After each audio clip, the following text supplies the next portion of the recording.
dar início à abertura do nosso congresso, a abertura oficial. Na qualidade de coordenadora de extensão, gostaria de dar boa-vinda a todos os presentes, iniciando os cumprimentos aos colegas que nos prestigiam ao vir de Coimbra para cá. Tanto nos receberam bem por lá, espero que a gente tenha feito aqui um recebimento à altura. E os cumprimento na pessoa da professora Sandra Passinhas, diretora de Relações Internacionais da Universidade de Coimbra. E também agradeço a presença do professor João Reis, vice-diretor de Relações Internacionais, e do professor João Pinto Monteiro. Faço os cumprimentos ao reverendo, que é o reverendo Bruno Borges, que nos acompanhará e fará o devocional dessa noite. Somos uma universidade confessional e temos por prática nos nossos eventos sempre ter um momento devocional. Agradecemos a presença e cumprimento o professor Felipe Chiarello, diretor da nossa Faculdade de Direito, que também nos prestigiará e comporá a mesa desse evento fazendo a abertura.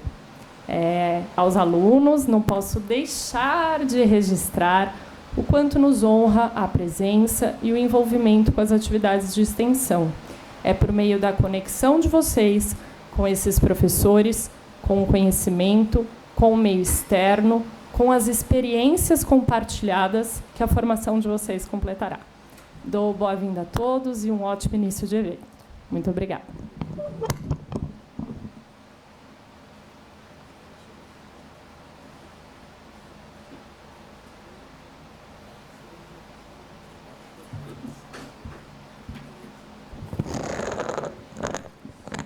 Boa noite a todos.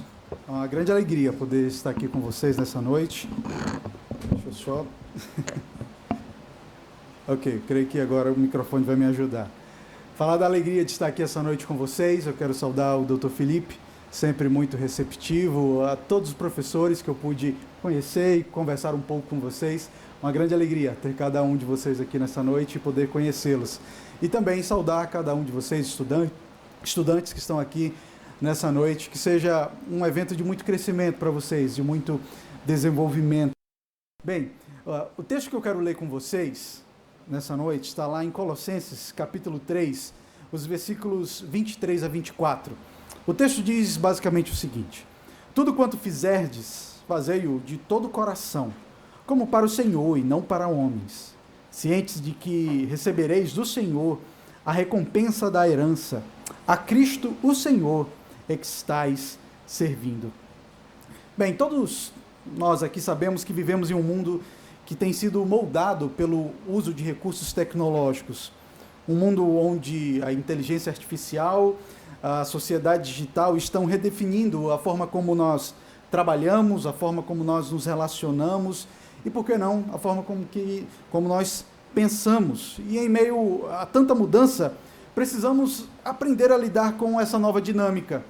A forma diferente como nós temos trabalhado, a forma diferente como nós temos nos relacionado e também temos adquirido e produzido conhecimento. Então, em um mundo tão permeado pela tecnologia, será que um livro tão antigo como a Bíblia, escrita há tantos anos, será que ela tem alguma coisa que nos ensina a lidar com essas ferramentas digitais? Eu creio que o texto que nós acabamos de ler, ele nos oferece pelo menos 2 princípios valiosos que, quando nós paramos para pensar sobre o uso de recursos tecnológicos, até mesmo a inteligência artificial, esses 2 princípios podem nos ajudar ou nos nortear na utilização dessas ferramentas. A primeira coisa que o texto nos mostra é a importância de termos a motivação correta. O texto fala: tudo que fizerdes, façam de todo o coração para o Senhor e não para homens. Com isso, o texto nos ensina que os nossos trabalhos, estudos, projetos, eles não devem ser motivados, em última instância, apenas pelo sucesso ou pelo ganho financeiro. Muitas vezes é isso que motiva o nosso coração. Mas nós devemos buscar excelência em tudo o que nós estamos fazendo, como se nós estivéssemos fazendo para alguém especial. E esse alguém especial a quem o texto se refere é o próprio Deus. Essa perspectiva de fazermos o nosso trabalho, desenvolvermos a nossa capacidade cognitiva a partir da realidade de que eu faço para Deus, isso leva a uma mudança de atitude. Nos leva a dar o nosso melhor, mesmo em tarefas mais simples. Vejam, quando fazemos o nosso trabalho dentro da perspectiva de que estamos oferecendo esse trabalho a Deus, certamente isso irá nos afastar de sofrermos com coisas tão comuns, tais como a ingratidão das pessoas ou a falta de reconhecimento das pessoas. Muitas vezes nós fazemos e queremos que as pessoas reconheçam, mas quando nós fazemos para Deus, nós sabemos que Deus não é injusto.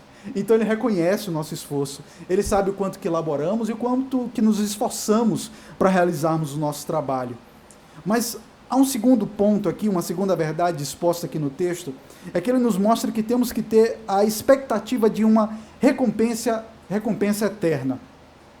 O versículo 24 diz assim: nós devemos trabalhar cientes de que vamos receber do Senhor a recompensa da herança. A Cristo Senhor é que estais servindo. Aqui ele mostra que a nossa dedicação e esforço no trabalho, elas não são em vão. Deus vê o nosso trabalho e nos recompensa. E a recompensa que é descrita aqui é uma herança eterna. Ou seja, quando não somos reconhecidos de maneira justa, Deus nos recompensa devidamente com uma herança, com uma bênção, com uma graça, e que isso ele faz na nossa vida de maneira amorosa, graciosa e também gratuita.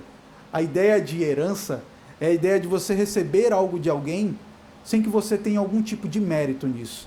Você recebe uma bênção, você recebe uma ação graciosa de Deus, e Deus faz isso quando nós trabalhamos pensando nele, primeiro nos abençoando, abrindo portas, conduzindo a nossa vida.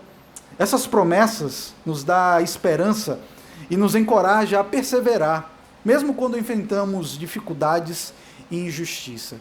Bem, diante desses dois princípios, de que trabalhamos para Deus e que aguardamos a recompensa vinda diretamente da parte dele, como que isso pode nortear o nosso trabalho lidando com tecnologias ou coisas do tipo? Eu quero propor aqui basicamente duas aplicações ou dois princípios que podem ser muito relevantes para nós. Primeiro é que esses princípios nos ensinam a importância de atuarmos com integridade e ética. Quando nós falamos do campo de tecnologia, inteligência artificial, nós ainda estamos buscando entender muita coisa. E nós constantemente somos confrontados com dilemas éticos, questionamentos novos, situações novas. Como lidar com isso? E a busca pela excelência no trabalho, na expectativa da bênção de Deus, nos leva a agir com integridade, honestidade, responsabilidade, mesmo quando alguém não está nos olhando. As nossas decisões, elas precisam ser guiadas por princípios éticos, retos, e buscar sempre o bem comum e a justiça.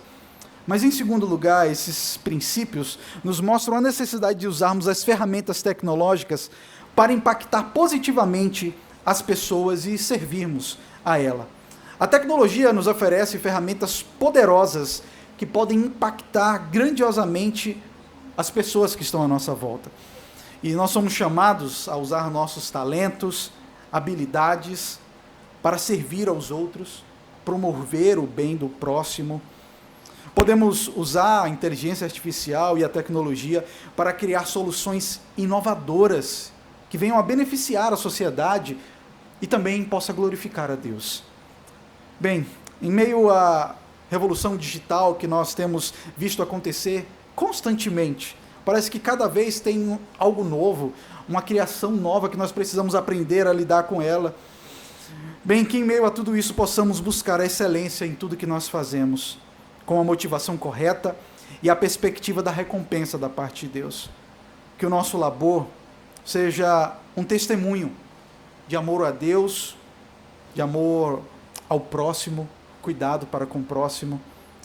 Bem, meus queridos, falar de trabalho sempre é lidar com incógnitas.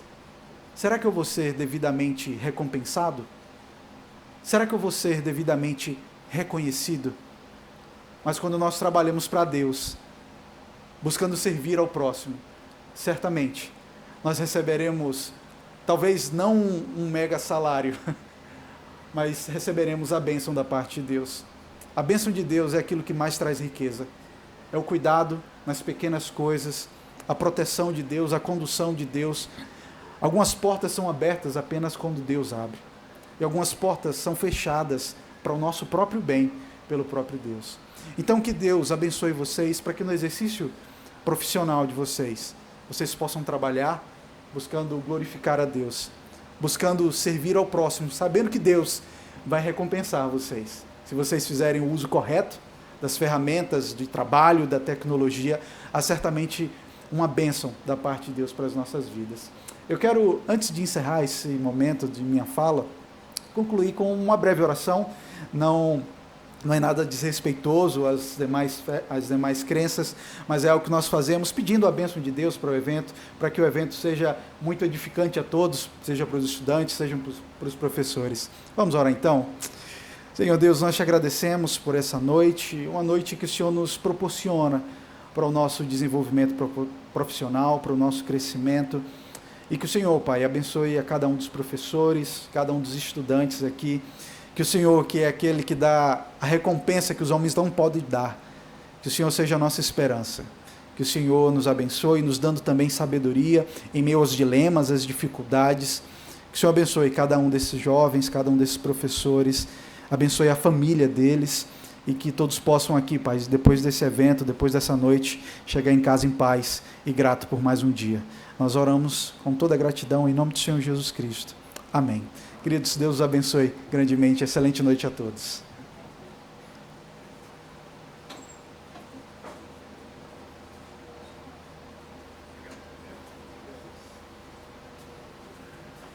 Agradecer ao reverendo Bruno por essas palavras. A gente vai ficar brigando com esse microfone, mas a gente ganha dele. Isso faz parte do nosso DNA, né? Dessa nossa instituição mackenzista. E, de certa forma, o tema da sua fala, ele perpassa exatamente essa discussão que nós temos sobre o uso da tecnologia, sempre no sentido de qualificar esse espaço para o humano, para as pessoas, para que a gente possa efetivamente fazer o bem. Isso é fundamental. Eu quero fazer uma saudação especial também para a professora Sandra Passinhas, que nos conhecemos virtualmente no ano passado, né? E para nós é uma alegria, uma honra tê-la aqui. Eu quero fazer uma saudação especial à doutora Rosimeire Mateus, que é a nossa representante da OAB, que é parceira deste evento. Quero fazer uma saudação também aos membros da nossa Universidade de Coimbra, o professor João Reis, que é uma alegria tê-lo aqui, e o professor João Pinho Monteiro também, né? Uma alegria. Eu quero dizer que para nós esse evento ele tinha a liderança também do professor, tem a liderança do professor Ricardo Waldman, só no sentido de que ele deveria estar aqui conosco. Ele fez o possível e o impossível para que esse evento acontecesse da melhor forma, né? E com todo o carinho, com todo o resguardo, com todo o zelo. E infelizmente ele não está aqui nessa noite porque o seu irmão faleceu. E ele vai voltar do Rio Grande do Sul, vai chegar amanhã pela manhã. Então, eu acho que é importante o registro porque, efetivamente, nós da Faculdade de Direito fizemos, inclusive, uma comunicação agora, eu encaminhei para o nosso grupo da congregação, pelo Renato, porque eu acho que é importante que nós possamos apoiar o nosso irmão, o nosso professor, que passa por um momento, obviamente, muito difícil, e que Deus resguarde, então, os seus corações da sua família nesse momento.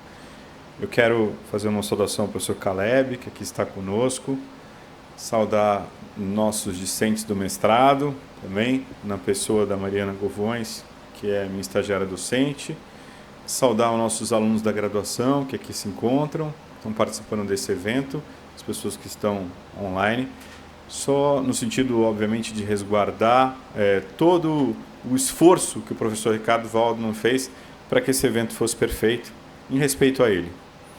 Então eu vou passar imediatamente a palavra à nossa presidente da mesa, a professora Rosimeire, para que ela possa conduzir os trabalhos. Muito obrigado.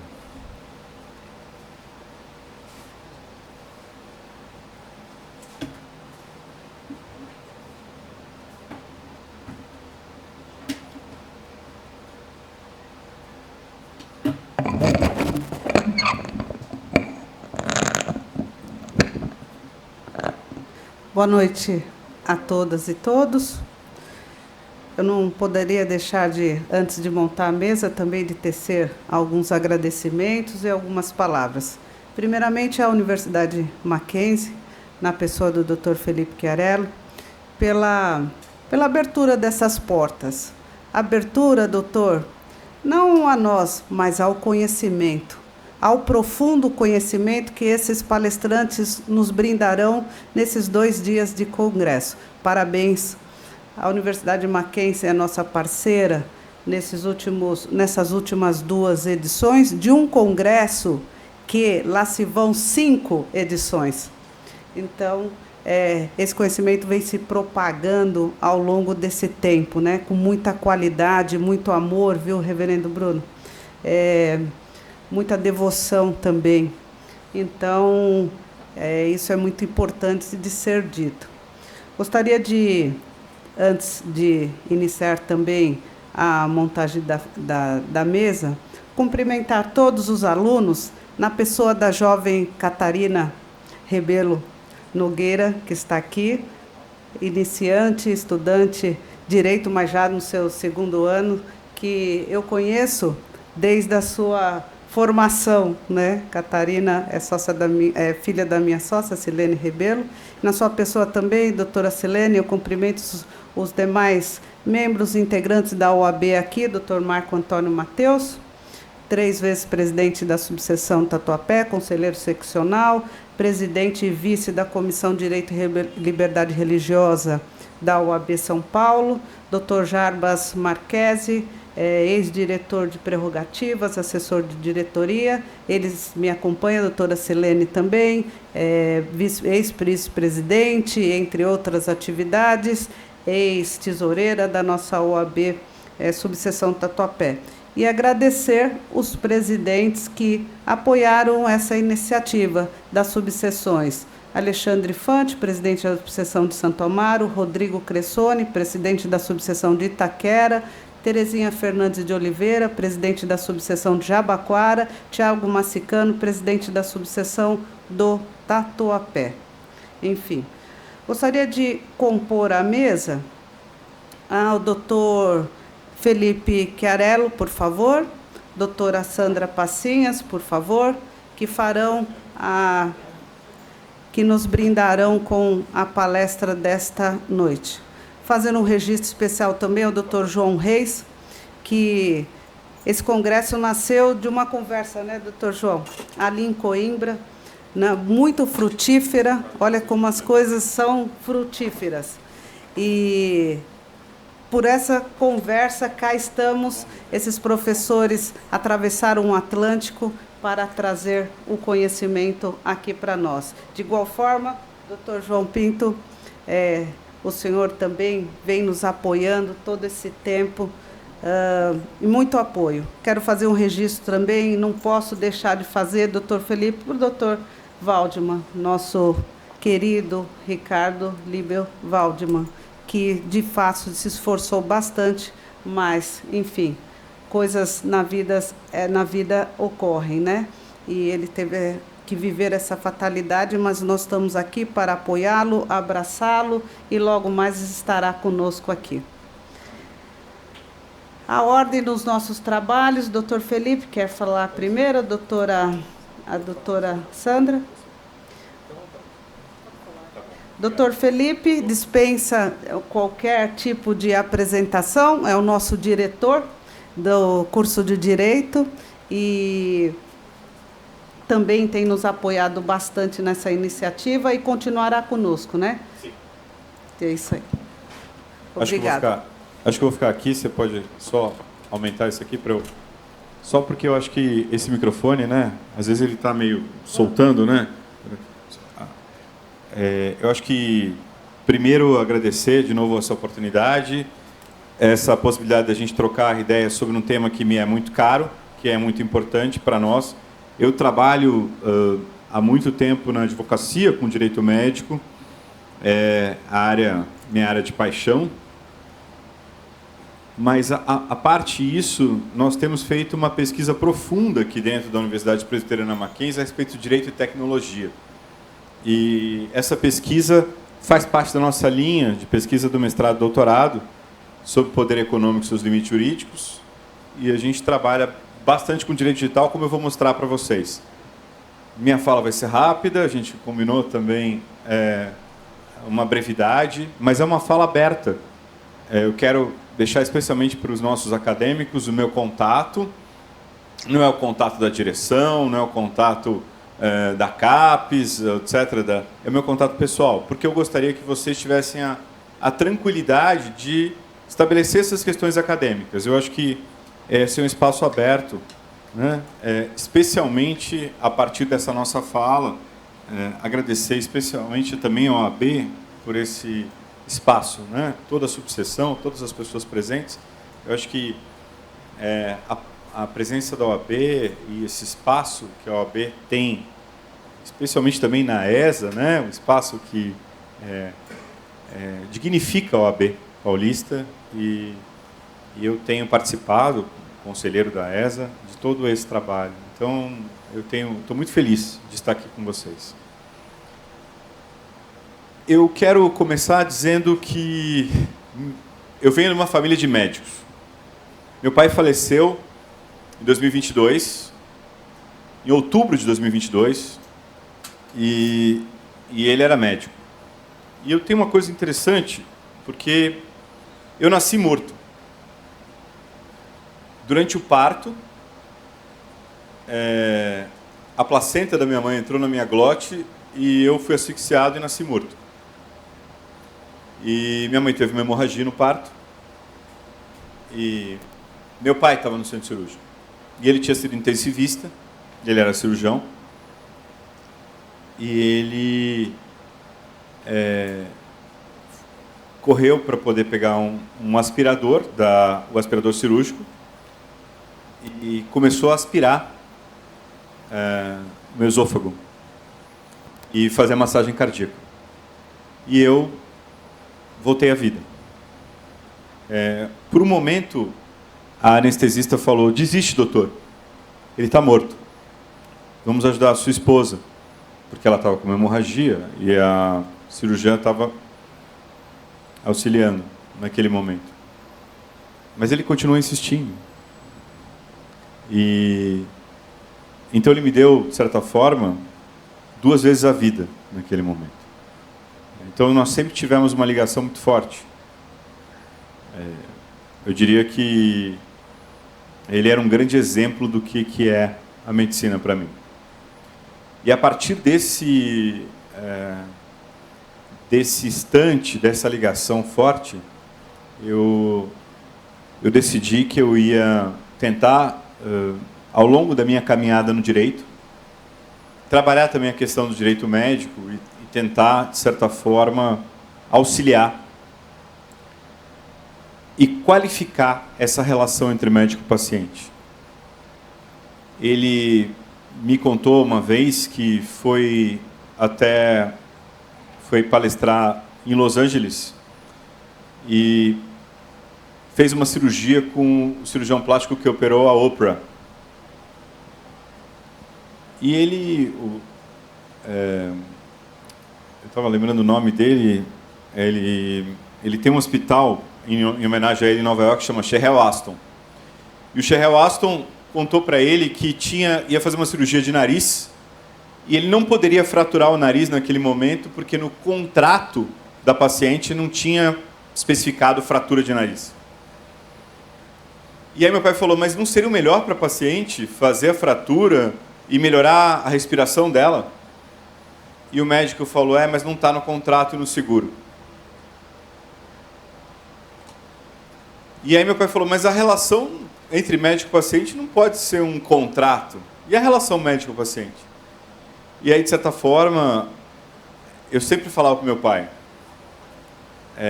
não adianta vocês, médicos, acreditarem que a relação médico-paciente ela não tem um contrato. O termo de consentimento informado é, de certa forma, uma parte importante do contrato entre o médico e o paciente. É uma relação contratual, é uma relação que passa por uma relação de consumo, de prestação de serviço. Isso não sou eu que digo. O meu professor da época do mestrado, o Risato Nunes, já tinha escrito um livro sobre isso, e a gente conversava muito sobre a questão de cirurgia, ser uma cirurgia, por exemplo, plástica, de estética, ser uma cirurgia como essa do Sheryl Aston, ser uma cirurgia de resultado, que eles chamam de cirurgia de fim e não de meio. Apesar do Juarez Avelar ter escrito um livro dizendo cirurgia plástica, cirurgia que não é resultado de fim, que é resultado de meio, ele é cirurgião plástico. Então, efetivamente, os tribunais superiores no Brasil têm discutido isso e têm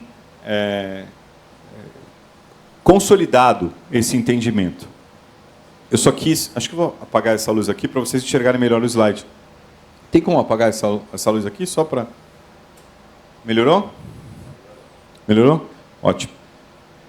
Eu queria dizer algumas coisas importantes sobre a minha discussão, que como essa tecnologia hoje pode auxiliar na relação médico-paciente. O que nós observamos é que existe uma dissonância muito grande entre o que o médico acha comum e acha fácil de explicar e o que o paciente entende. Se eu disser para vocês, ela tem que fazer uma lipo de subimento. Alguém aqui sabe o que é uma lipo de subimento? Se eu mostrar talvez uma foto para a hipótese, que agora o Código de Ética Médica já fez atualização e permite, vocês vão ver que é uma pessoa com e sem papada. Lipo de subimento é a aspiração da papada, o subimento é a papada.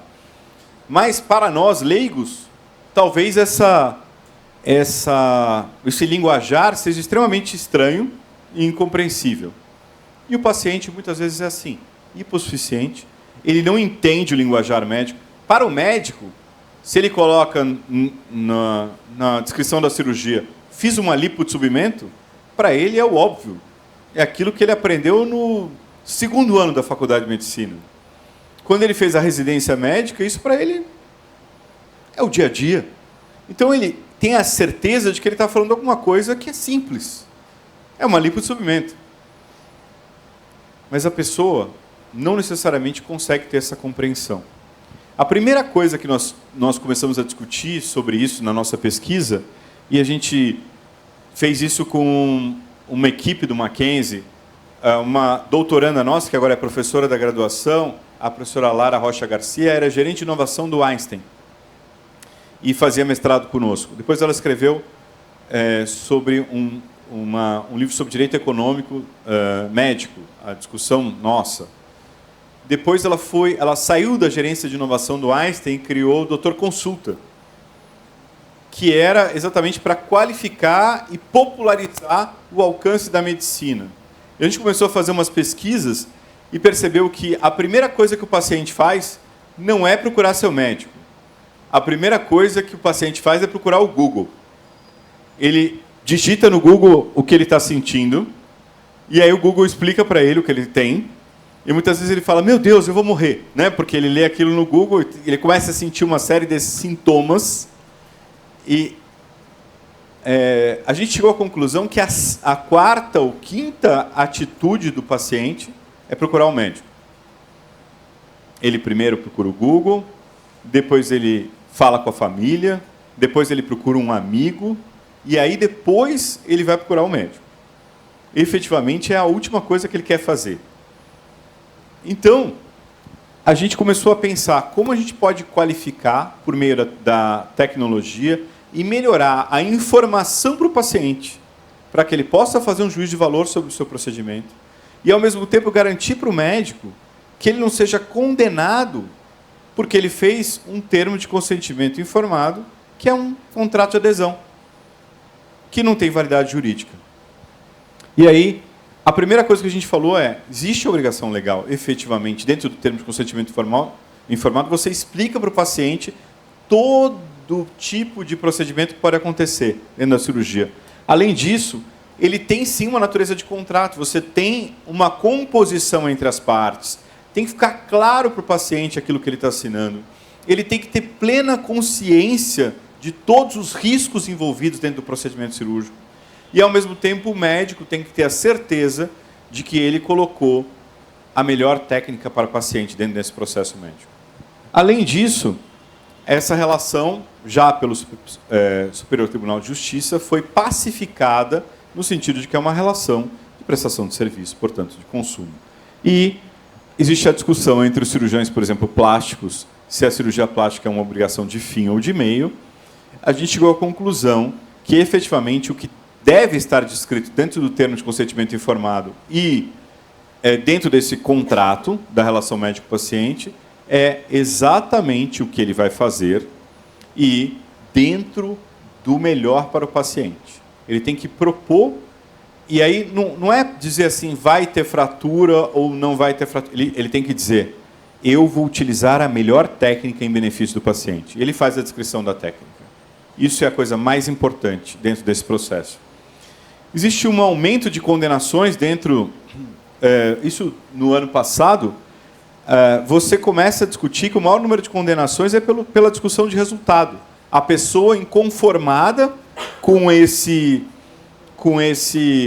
discussão, porque ela não ficou claro para ela o que era efetivamente o que foi combinado entre médico e paciente. Isso também por uma exacerbação de um tipo de publicidade e blogueirice médica, muitas vezes. E a gente começa a ver a falta de... a vulgarização da medicina em alguns pontos dentro desse processo. Mas existia um grande percentual de pacientes que reclamavam da total ausência de informação. Eu não entendi isso, não ficou claro isso para mim, eu não sabia o que eu estava assinando. E a Sociedade Brasileira de Cirurgia Plástica, o que ela fez? Ela criou um contrato que era um bloco de notas. Ela pegou um bloco, colocou um contrato padrão, deixou os campos vazios do paciente, o bloco. E ela distribuiu esse bloco para os médicos. E vários médicos foram condenados, porque a própria Sociedade Brasileira de Cirurgia Plástica, num desconhecimento absurdo da legislação e numa tentativa de facilitar a vida dos médicos, ela pegou e criou vários contratos de adesão, porque efetivamente o paciente não contribuía em nada e não debatia em nada, ele simplesmente assinava o contrato. Isso no Brasil foi um desastre. A própria Sociedade Brasileira de Cirurgia Plástica fez isso. E nós começamos a discutir com a sociedade, efetivamente, que a maior parte das pessoas não era condenada efetivamente por um erro médico. Ou o médico ou tinha uma diferença na expectativa de resultado do paciente, por isso que ele estava queixando, é uma diferença entre a expectativa daquilo que foi prometido, aquilo que foi buscado pelo paciente, e a falta de informação. O erro médico em si, depois da perícia, a gente verificou que era o menor número de condenações. E aí, a gente começou a discutir o que o Código de Ética Médica trazia dentro desse espectro. O Código de Ética Médica, efetivamente, falou sobre o consentimento informado e como esse consentimento informado mostra que deve haver o poder de decisão naquele momento sobre todos os riscos envolvidos. Exatamente aquilo que a gente falou sobre o juízo de valor do paciente e do médico também sobre esse procedimento. Uma vez, um cliente nosso falou, doutor, eu me recusei e a paciente foi ao Procon, mas ela falou que ela queria ter um nariz igual da atriz Vera Fischer. E eu falei, lamento, assim, por mais que eu quisesse, a senhora não é a Vera Fischer. Não dá para eu fazer o nariz da Vera Fischer na senhora. Vai ser o nariz da senhora, não vai ser da Vera Fischer. Nunca vai ser da Vera Fischer. E a gente descobre também que, nesse caso, tem pacientes, e um absurdo que saiu numa das notícias, a paciente que fez mais de 50 procedimentos cirúrgicos para ficar igual a matriz. Então, existem esses exageros, né, que nós também temos que garantir esse tipo de isenção do médico para se negar a fazer o procedimento. Dentro do ministro Rui Rosado, ele falou, o contrato, de certa forma, passa, uma parte importante do contrato de relação entre médico e paciente, passa sobre esse termo de consentimento informado, que é onde o paciente faz esse juízo de valor sobre o que ele deve ou não fazer. Deve conter, então, todos os riscos que o paciente tem.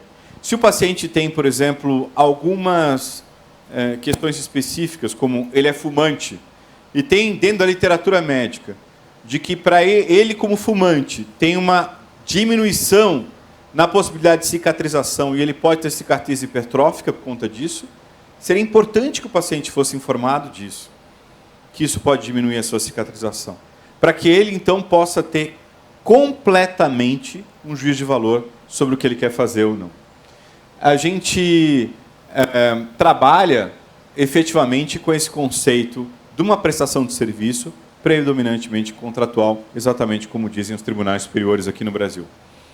E aí, a gente começou a discutir, dentro de um modelo de inteligência artificial, da busca de inteligência artificial, por que não a inteligência ajudar a evitar um contrato padronizado, aquele bloco de notas que a sociedade tinha feito, e nós começamos a buscar nos tribunais por que os médicos eram condenados. E começamos a ver as sentenças dos tribunais dizendo o seguinte: se o médico tivesse informado o paciente desse risco X, ele não teria sido condenado.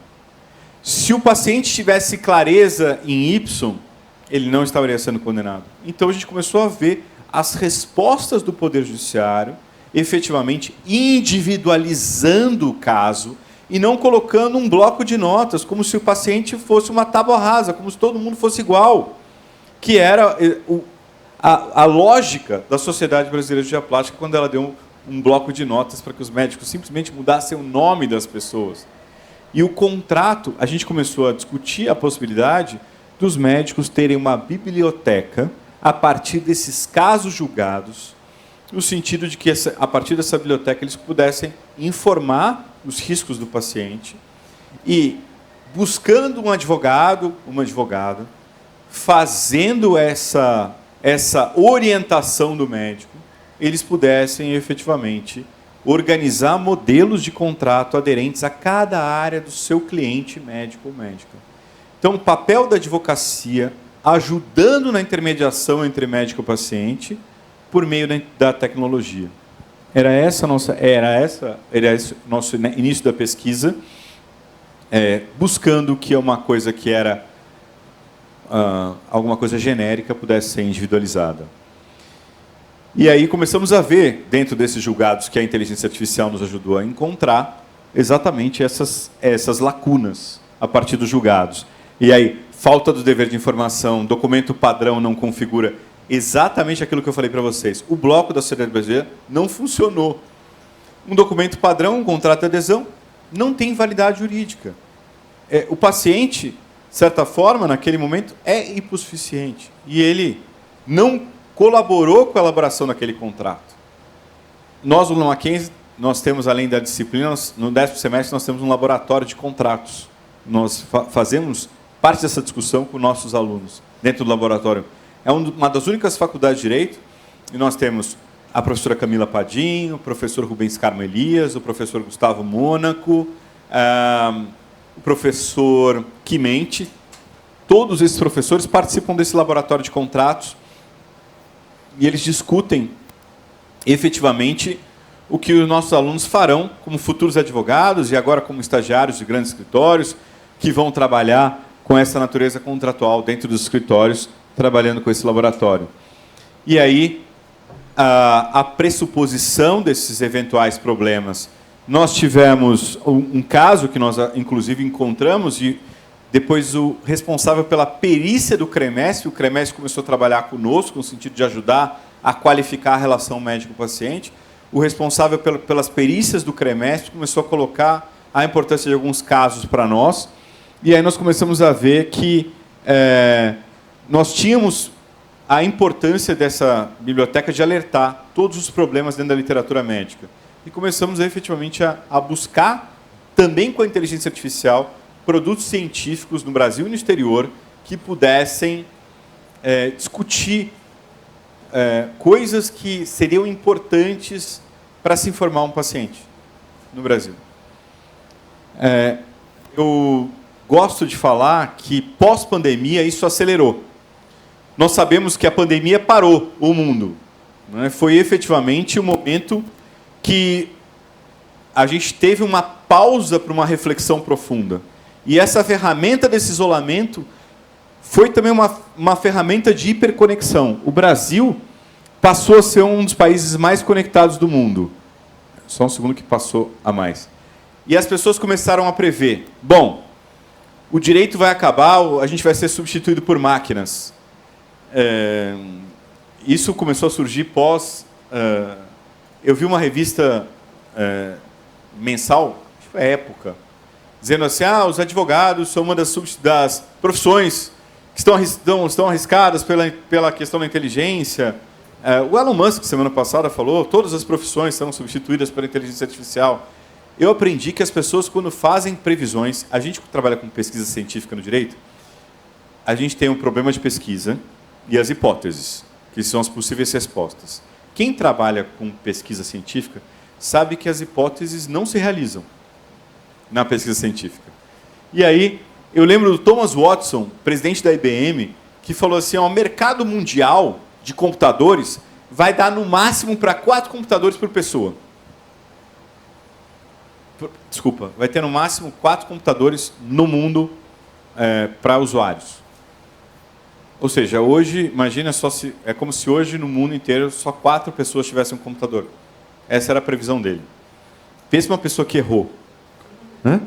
Mas pior do que isso foi Albert Einstein, que falou assim, em 32, nós não vamos atingir a fissão nuclear, não vai ter energia nuclear.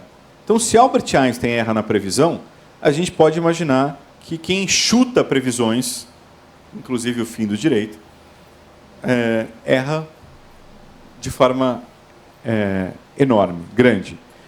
Eu brinquei, peguei os meninos que previam no estudo em Londres, em 1966, como é que ia ser o ano 2000.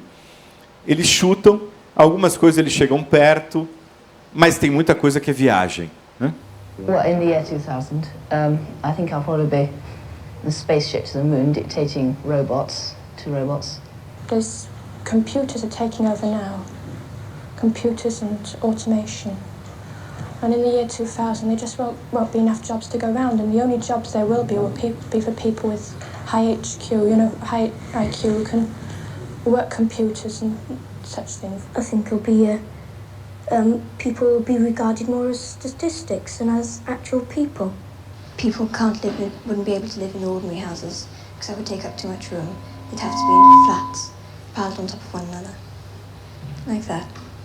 And the houses would be rather small. All the Sputniks and everything that are going up sort of interferes with the weather, and I think the sea may rise and will sort of cover some of England. There'll be just islands left. I think it'll be much more efficient because there'll be more cures for the diseases and not so many people will get sick. Animals as they have here, sheep and cows and livestock, but they'll be kept in batteries. They won't be allowed to graze on pastures. They'll be kept in buildings all together, all in one big building and artificially reared, so they'll yield a larger, be bigger and give more food. A gente esteve com o head do TikTok aqui durante a Semana Jurídica e esses gargalos do direito digital apareceram na mesa do Diogo Reis. Eu acho que a palavra-chave para o direito, para a advocacia, para o futuro é a flexibilidade. Você tem que se adaptar a essa fluida variedade dos fatos. As pessoas que viram a primeira TV em Londres, elas falaram assim, em 36, acho que aumentou demais o microfone agora. Está dando o microfone. As pessoas falaram assim, olha, Ninguém vai querer assistir uma caixinha pequena, preta. Tem um cinema que é muito maior. Nunca vai funcionar isso. Aí depois falaram, com isso o rádio vai acabar. O rádio não vai funcionar mais. O rádio vai ser extinto a partir da TV. E nenhuma dessas previsões, as pessoas olhando com aquela cara como se fosse um ET, a primeira televisão em Londres, em 36.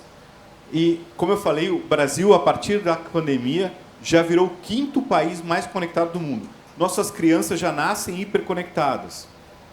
E aí, vale a pena nós discutirmos cada vez mais essa intermediação da tecnologia. O Brasil só está atrás da China, Índia, Estados Unidos e Indonésia. E aí veio a discussão. Colocaram nos Estados Unidos 20 advogados para analisar 20 contratos. E do outro lado colocaram uma inteligência artificial com um geek para verificar quem poderia analisar esses contratos mais rapidamente nos Estados Unidos. Quem vocês acham que ganhou? A inteligência artificial ganhou, ela demorou 26 segundos, os advogados demoraram 92 minutos. Mas aí eles perguntaram, mas quem teve mais precisão? Foram os advogados ou a inteligência artificial? A inteligência artificial ganhou 94% a 85%. E aí a gente fala, vamos correr para as montanhas, acabou, né? Errado. Eles colocaram os médicos na sala e foram fazer 100 diagnósticos. Os médicos tiveram 82% de acerto. E a inteligência artificial, 68%. Por quê? Porque quando entra o fator humano, a inteligência artificial buga. E às vezes entra num looping. E ela não consegue discutir essa humanização a partir do abastecimento dessa inteligência. Só que 20% dos pacientes ficaram sem diagnóstico ou com o diagnóstico errado. E eles colocaram, então, os médicos de volta na sala com a inteligência artificial trabalhando a favor deles, depois desses diagnósticos. E 100% dos diagnósticos foram corretos. Os 20 pacientes tiveram seu diagnóstico correto. Ou seja, nós, advogadas, advogados, temos que começar a treinar essas pessoas que nós vamos criar de inteligência para que nós possamos abastecê-las dentro dos nossos escritórios, para que elas possam nos ajudar a evitar trabalhos de repetição, mas, contudo, que nós possamos abastecê-las de forma inteligente, clara, ética, transparente, para que nós possamos, então, fazer esse juízo de valor internamente dentro dos escritórios, com qualidade, respeitando os ditames da nossa advocacia. A gente criou um laboratório de inteligência artificial com o Google no ano 2022. O Google já fez um aporte aí de R$500 milhão nesse projeto e a gente tem discutido esse modelo sobre inteligência artificial e direito. Nós lançamos uma campanha com o Google na Semana Jurídica, inclusive de combate à pornografia infantil a partir desses algoritmos. E esse tem sido um dos desdobramentos importantes que o Mackenzie tem feito dentro do direito e tecnologia. Hoje eu tive com o Colégio Notarial Registral, por exemplo, eles falaram, nós viemos aqui porque vocês são uma das únicas instituições que tem um laboratório de contratos e está discutindo essa importância dentro do direito, e a gente acha importante essa discussão, agora especialmente com o impacto da inteligência artificial dentro da advocacia. Eu quero finalizar a minha fala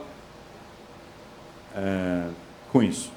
I am not Morgan Freeman, and what you see is not real. Well, at least in contemporary terms, it is not. What if I were to tell you that I am not even a human being? Would you believe me? What is your perception of reality? Is it the ability to capture, process, and make sense of the information our senses receive? If you can see, hear, taste, or smell something, does that make it real? Or is it simply the ability to feel? I would like to welcome you to the era of synthetic reality. Now, what do you see?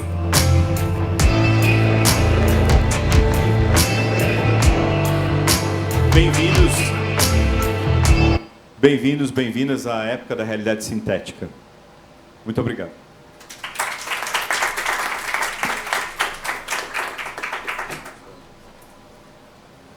Vou deixar com você. Obrigada, professor. Belíssima explanação. Que fique a reflexão a todos nós.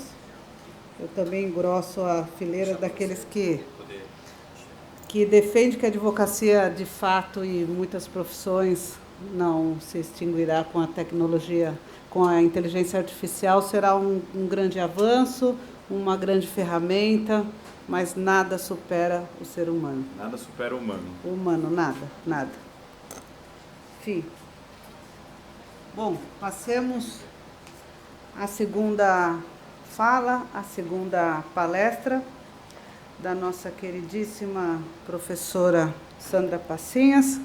Eu vou aqui falar do currículo extenso da nossa professora, apenas as atividades atuais dela, que ela é professora da Faculdade de Direito de Coimbra, onde desempenha o cargo de subdiretora para as relações internacionais, como foi dito aqui, diretora executiva do Centro de Direito do Consumo, da Universidade de Coimbra e membro do Conselho Médico Legal da Universidade. A doutora Sandra irá nos brindar com o tema Abordagem em função do risco do novo regulamento europeu sobre a IA, inteligência artificial. Professora, a palavra é sua. Muito obrigada.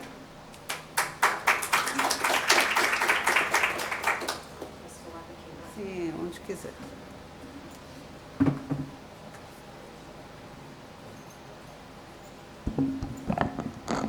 Muito boa tarde a todos. Eu, em primeiro lugar, queria agradecer e cumprimentar a Universidade de Mackenzie por nos receber aqui e tão bem recebidos que temos sido. Deixem-me contar-vos que eu, neste momento, desempenho funções de subdiretora na faculdade, recebi esta colaboração por herança, como disse o referendo Bruno, sem a merecer. Mas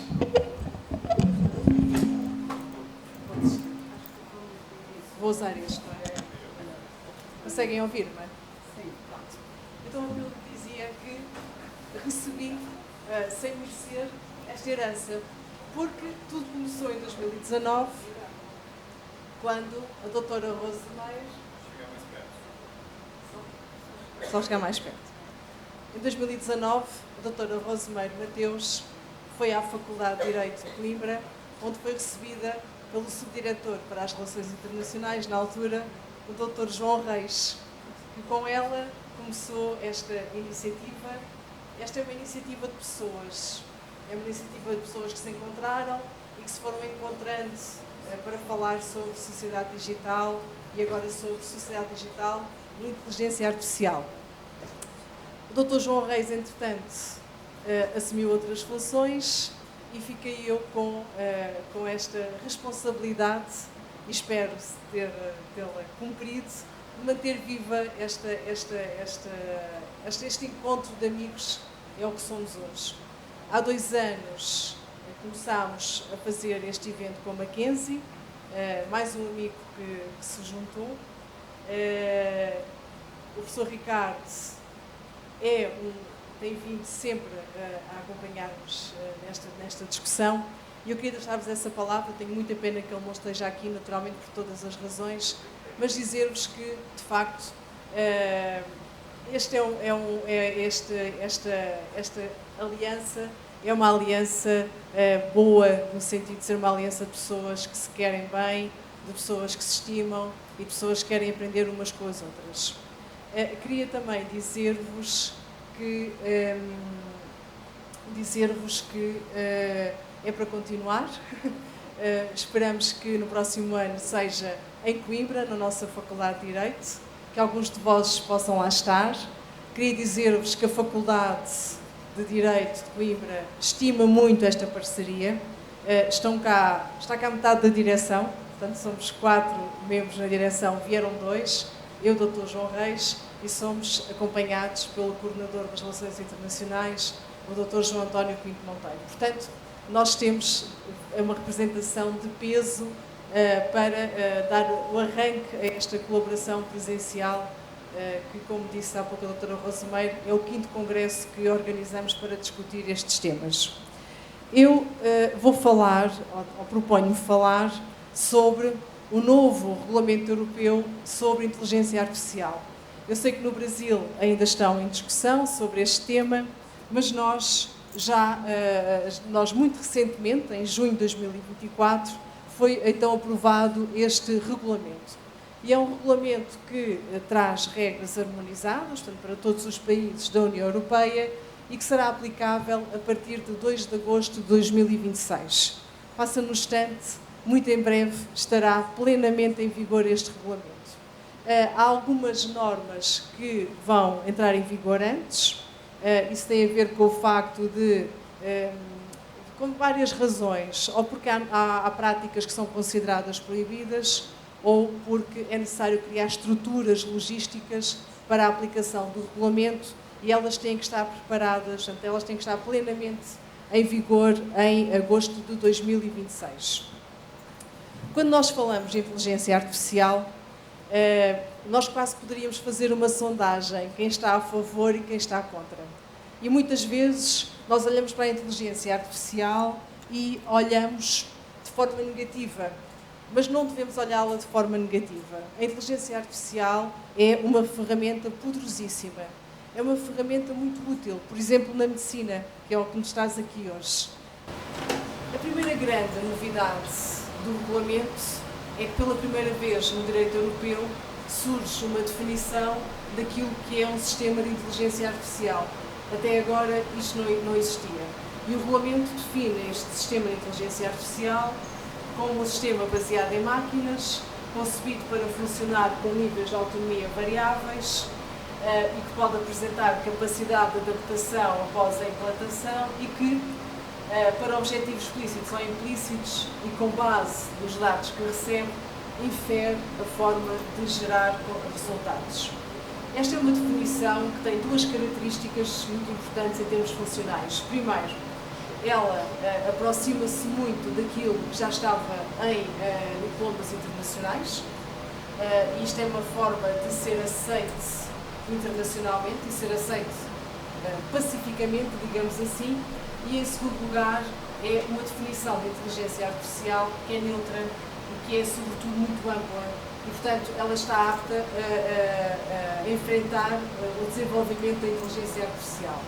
Eu tive o cuidado de distinguir, está bem, portanto, é um sistema baseado em máquinas, naturalmente, funciona com níveis de autonomia variáveis, portanto, nós temos a inteligência artificial que funciona com os humanos, sob o controle de humanos ou sob a manipulação de humanos, e podemos ter inteligência artificial que funciona de forma muito autónoma.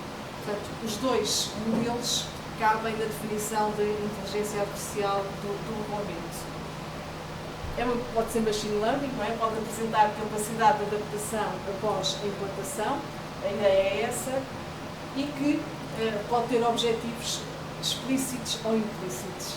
Muitas vezes nós não sabemos quais são os verdadeiros objetivos da utilização da inteligência artificial.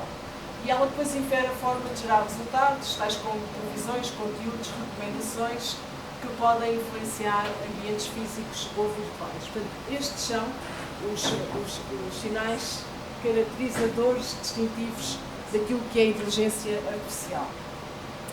Os sistemas de inteligência artificial não se confundem com os modelos de inteligência artificial de finalidade geral. Estes modelos de inteligência artificial, eles são integrados em sistemas de IA. Eles não constituem, não têm autonomia técnica para serem considerados um sistema de IA. De qualquer maneira, eles trabalham com uma grande quantidade de dados, caracterizam-se pela autossupervisão e, efetivamente, acabam por ser utilizados até por vários sistemas, não necessariamente só por um sistema. Eles também são regulados neste regulamento, também estão sujeitos a alguns requisitos, mas eu vou passar, não quero debruçar-me sobre esta matéria aqui, quero ficar com a inteligência artificial. Como resulta do meu tema, do título da minha intervenção, a regulamentação da inteligência artificial é uma regulamentação que parte do risco, ou seja, parte do apuramento da combinação da probabilidade ou da probabilidade da ocorrência de danos com a gravidade desses danos. E por isso, no regulamento da inteligência artificial, foram aqui, no fundo, distinguidos 4 níveis de risco. O risco mínimo, e o risco mínimo é aquele risco que nós já convivemos com ele, porque nós já usamos inteligência artificial. Se calhar ouvem todos Spotify, ou ouvem todos YouTube, e portanto sabem que alguém define o vosso perfil e vai aprendendo com as escolhas que vão fazendo. Todos têm Netflix, imagino, os jovens usam Netflix, não é?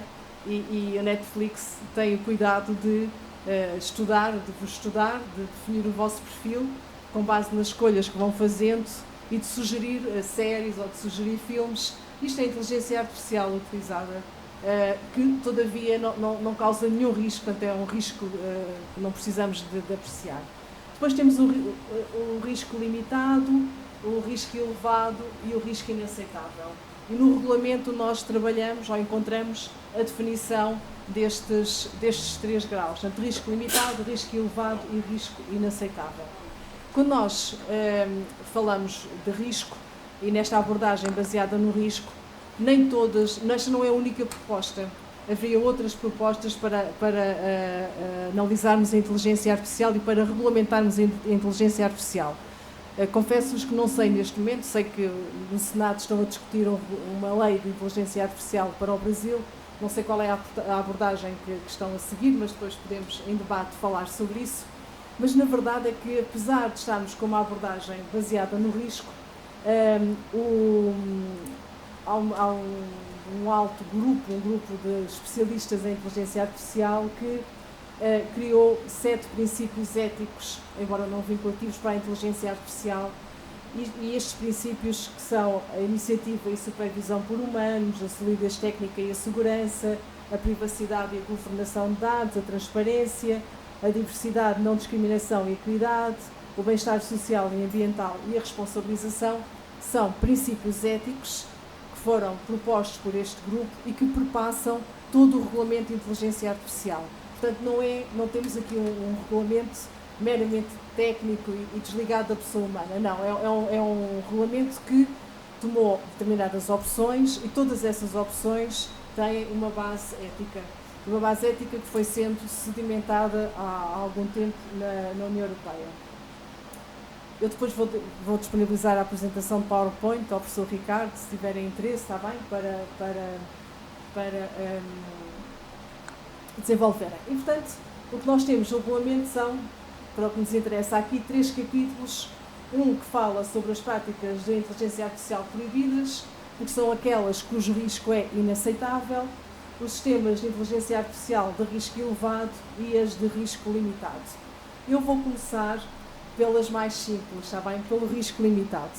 E o que é um sistema de inteligência artificial de risco limitado, de risco para os nossos direitos? É um sistema que de facto não gera um perigo, não afeta de forma substancial os nossos direitos, mas afeta algo, ou deve afetar algo que é muito importante para a União Europeia, que é a transparência. Nós devemos saber quem é a contraparte, quem é que está perante nós, se é um ser humano ou se é um sistema de inteligência artificial. Em todos os campos, se eu telefono para uma empresa a fazer uma reclamação, eu tenho que saber quem é que está do outro lado. Se eu vou a um site a pedir uma informação jurídica, por exemplo, quem é que é a autoridade competente para resolver este problema, eu tenho que saber quem é que me está a dar essa informação. Se eu vou a uma consulta de telemedicina, eu tenho que saber com quem é que eu estou a falar. Eu estou a falar com um médico humano ou estou a falar com um médico, uma figura de inteligência artificial. Portanto, o requisito fundamental para os sistemas de inteligência artificial de risco limitado é apenas o da transparência, para que nós, humanos, nos possamos proteger e precaver. E, portanto, vejam que verdadeiramente não há aqui nenhum requisito outro. Todavia, a União Europeia e o regulamento da União Europeia sugere a quem utiliza inteligência artificial de risco limitado que tome as mesmas cautelas que são exigidas para os sistemas de inteligência artificial de risco agravado. Mas é uma faculdade, é uma sugestão, ninguém fica obrigado a fazer isto. A única obrigação é, efetivamente, uma obrigação de transparência. E, portanto, neste caso, o professor Filipe nos trouxe, que temos duas figuras, tinha que ser identificado no espaço europeu qual delas, ou se alguma delas, ou as duas, se são inteligência artificial. Esta informação tem que ser dada de forma clara e perceptível, o mais tardar até à primeira interação ou exposição. Portanto, há aqui um dever de informação e de transparência muito forte. Sistemas de risco elevado. Os sistemas de risco elevado já trazem-nos outras preocupações, trazem-nos outros problemas. Primeiro, a questão da classificação. O que é um sistema de inteligência artificial de risco elevado? Depois, quais são os requisitos para a utilização deste sistema de inteligência artificial? E também quais são as obrigações dos prestadores? Eu vou falar sobre estes três aspectos, está bem? O regulamento de inteligência artificial tem outras matérias, tem sobretudo a ver com a governança, com a governação. Eu não vou tratar desses aspectos institucionais, digamos assim. Eu vou tratar, portanto, de como é que se classifica um sistema de inteligência artificial de risco elevado, quais são os requisitos para essa utilização e quais são as obrigações dos prestadores. O primeiro sistema de inteligência artificial, vamos já entrar os colegas.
Só para... Nós tivemos um treinamento da Brigada de Incêndio e deu uma trocada no auditório. Então, só para avisar, nós estamos aqui com a diretora de internacionalização da Universidade de Coimbra. Então, os alunos da Faculdade de Direito do Mackenzie. Quem aqui já conhece Coimbra? Quem já foi para lá agora? Aí. Então, agora, ano que vem, nosso evento vai ser lá em Coimbra. E a professora Passinhas que vai nos receber. Então, eu espero que vocês estejam lá conosco. Quem quer ir para Coimbra ano que vem?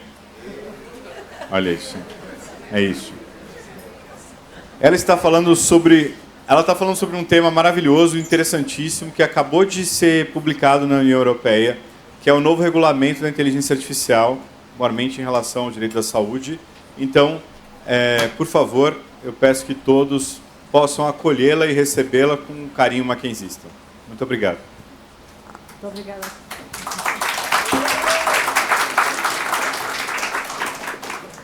Muito obrigada. Portanto, começo já por dizer que serão todos muito bem-vindos a Coimbra. Lá esperaremos por vós. O tema da minha intervenção tem a ver com o recente regulamento europeu sobre inteligência artificial. Portanto, nós na Europa, neste momento, já temos um regulamento que regula esta matéria e que vai entrar em vigor plenamente em 2026.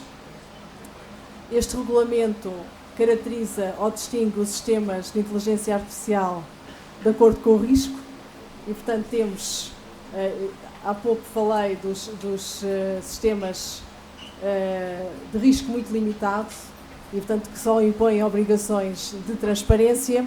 E agora ia falar sobre os sistemas de inteligência artificial de risco elevado. E quais são, segundo o regulamento, os sistemas de inteligência artificial de risco elevado?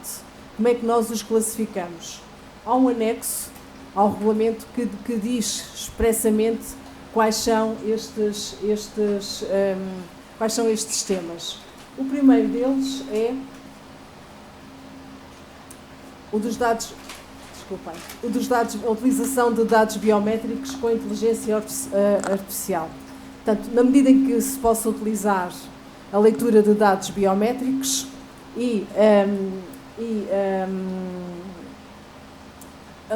o regulamento também define o que é que são dados biométricos, são aqueles dados pessoais que resultam de um tratamento técnico específico relativo às características de certa pessoa.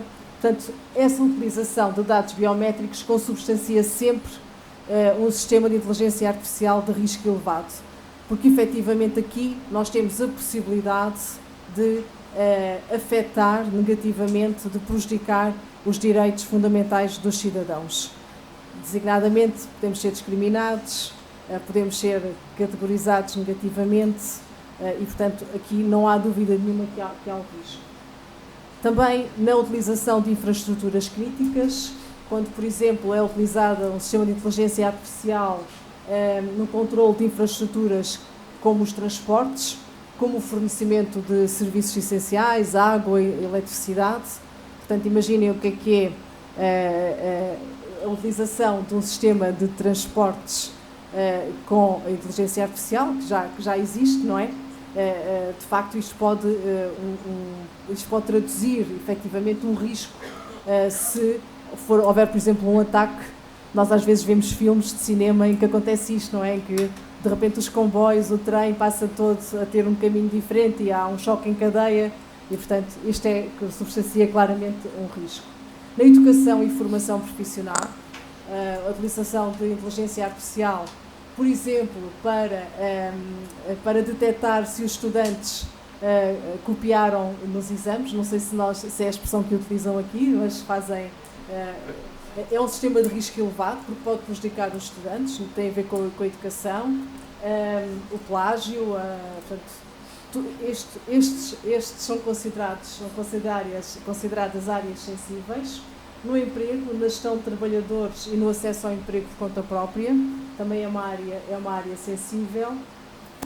No acesso a serviços privados essenciais e a serviços e prestações públicos essenciais, aqui entra o nosso tema da sessão de hoje, a área da saúde.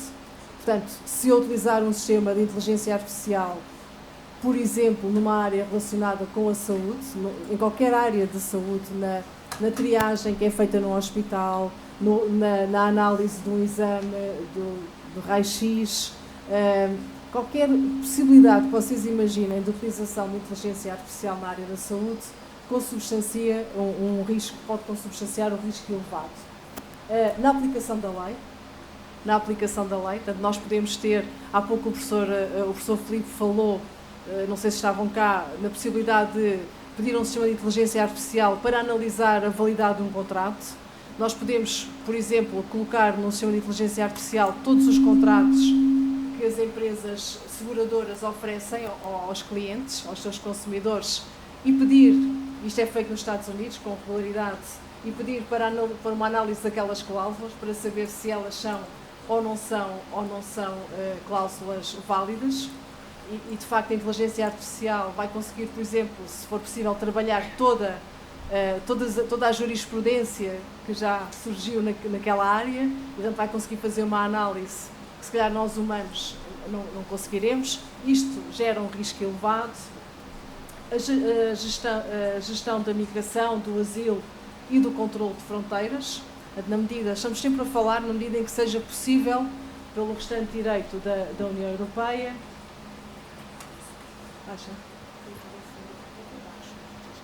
Ok. Na administração da justiça e dos processos democráticos, portanto aqui já estamos a falar, por exemplo, imaginem um sistema que permita influenciar um resultado de uma eleição, e que não estou a pensar no resultado faccioso, estou a pensar, por exemplo, um sistema que faça de inteligência artificial para apelar ao voto, ou para apelar a uma manifestação num referendo, que as pessoas o voto aqui é obrigatório, na Europa em geral não é obrigatório, portanto nós temos níveis elevados de abstenção, isso naturalmente pode colocar em causa o regular funcionamento da democracia. Portanto, se houver aplicação de inteligência artificial nesta área, gera um risco elevado.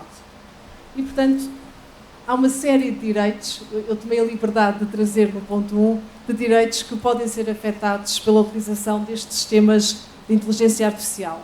Eu tenho a certeza que vocês pensariam neles todos, mas eu refiro-me em especial ao respeito da vida privada e familiar, à proteção de dados pessoais, à liberdade de expressão e de informação, à liberdade de reunião e de associação, o direito à não discriminação, o direito à educação, à defesa dos consumidores, direitos dos trabalhadores, pessoas com deficiência, igualdade de género, direitos de propriedade intelectual, direito à ação e um tribunal imparcial, o direito à defesa e à presunção de inocência, o direito a uma boa administração, em geral, tudo o que tem a ver com a dignidade da pessoa humana.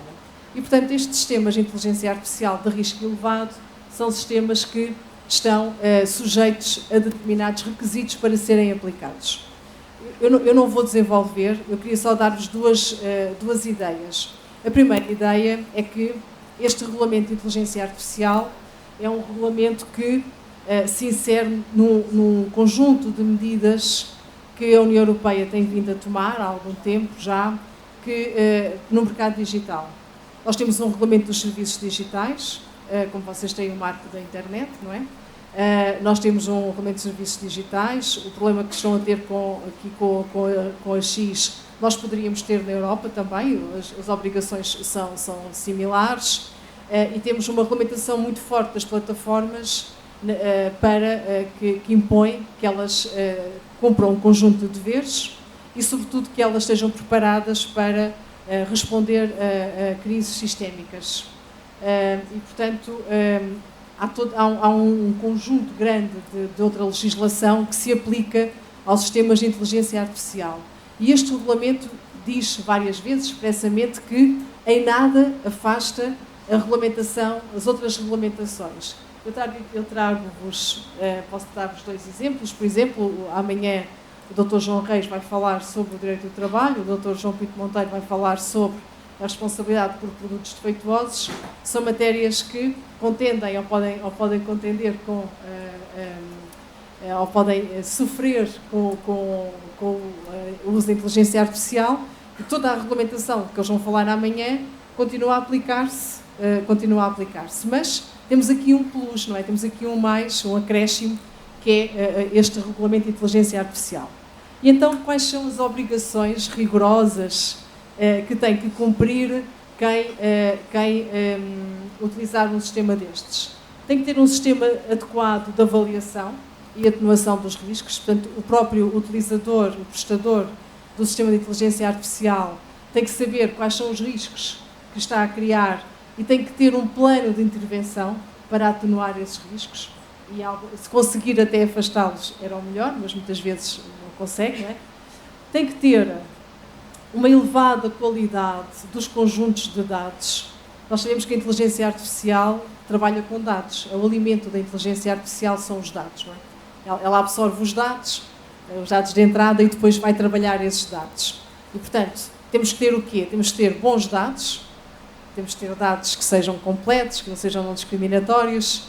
Vocês conseguem perceber isso, conhecem todos o caso da Amazon, não é? Que foi utilizar um sistema de inteligência artificial para recrutar funcionários e só recrutava homens. Porquê? Porque os dados que ela tinha eram dados relativos a trabalhadores masculinos e não a trabalhadoras femininas. E, portanto, a inteligência artificial aprendeu e depois reproduziu. Portanto, é importante o quê? É importante termos bons dados e é importante termos boa governança dos dados, boas regras para trabalhar esses dados. Depois, o que é muito importante é registar a atividade. Portanto, tem que haver um registro, imagina, é burocrático, é muito burocrático e seria quase impossível se não existisse inteligência artificial, que é registar a atividade do sistema de inteligência artificial, para se poder controlar, até porque pode ser preciso saber o que é que correu mal lá atrás. É necessário também documentação técnica rigorosa sobre o sistema de inteligência artificial, informações claras e adequadas. ao responsável pela implantação, portanto, o produtor do sistema de inteligência artificial tem verdadeiramente que criar um manual de instruções claríssimo e exaustivo para quem vai aplicar o sistema de inteligência artificial. Isto é muito importante, está bem? Isto é muito importante, por exemplo, na medicina. Imaginem que nós estamos numa situação de pandemia, estamos numa situação de Covid, e que há alguém que vai ao hospital ou a uma clínica e vai vender um sistema de inteligência artificial para detectar, por exemplo, sintomas ou para fazer uma análise de risco do doente. Bem, mas é preciso dizer ao hospital em que é que se baseou e como é que foi criado, como é que foi concebido aquele sistema de inteligência artificial. E imaginem que pode ser concebido com base na utilização de uma determinada vacina que não foi ainda certificada. Vamos imaginar, está bem, que isto acontecia. O hospital tem de saber, porque senão, e se não souber, vamos depois ter aqui uma cadeia grande de responsabilidades. Necessário também a utilização, a supervisão humana. Portanto, a supervisão humana é um requisito deste regulamento de inteligência artificial, e depois é necessário um elevado nível de robustez, segurança e exatidão. É necessário uma inteligência artificial que não crie vulnerabilidades. Não é? A cibersegurança, penso que seja um tema que vocês todos conhecem e com que todos se preocupam. Pensei na área da saúde, por exemplo, falamos pouco da cibersegurança na área da saúde. Falamos muitas vezes nas telecomunicações, podemos pensar o terrível que é alguém atacar o nosso sistema de transportes e pôr todos os trens a chocarem uns com os outros, mas imaginem, e nós já tivemos um ciberataque em Portugal num hospital, o que é que isso significa, não é? De repente, estarem apagados todos os ficheiros dos doentes, o hospital estar impossibilitado de comunicar.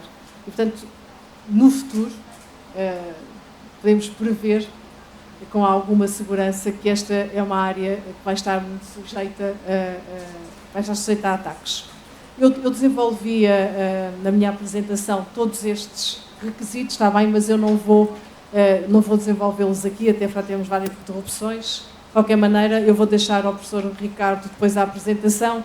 Se vocês tiverem interesse em estudar com mais pormenor estas matérias, tem aqui onde encontrar mais informação. Queria então agora passar para a questão das obrigações dos prestadores de sistemas de inteligência artificial de risco elevado. Há uma série de obrigações que nós podemos facilmente incluir, como por exemplo, dispor de um sistema de gestão de qualidade. Portanto, o próprio prestador do sistema de inteligência artificial tem que não só de cumprir aquelas obrigações que eu vos disse antes de começar a utilizar o sistema, mas também de manter um sistema de gestão de qualidade.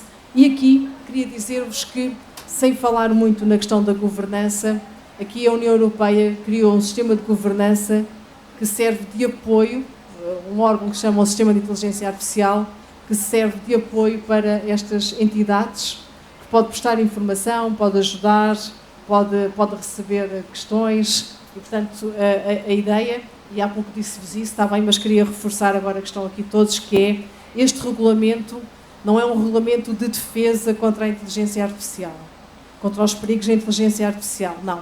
É um regulamento que visa promover o desenvolvimento da inteligência artificial, visa promover a inovação no âmbito da inteligência artificial, mas com respeito pelos direitos fundamentais e, em última análise, pelo ser humano. Portanto, é um regulamento e é toda uma estrutura que é criada para acolher, digamos assim, e não para excluir a inteligência artificial. O último patamar de risco é o risco inaceitável. Portanto, estas são aquelas práticas de inteligência artificial que são proibidas, vão ser proibidas e vão ser proibidas já a partir de 2025, porque elas geram risco para os seres humanos que o direito europeu não pode aceitar.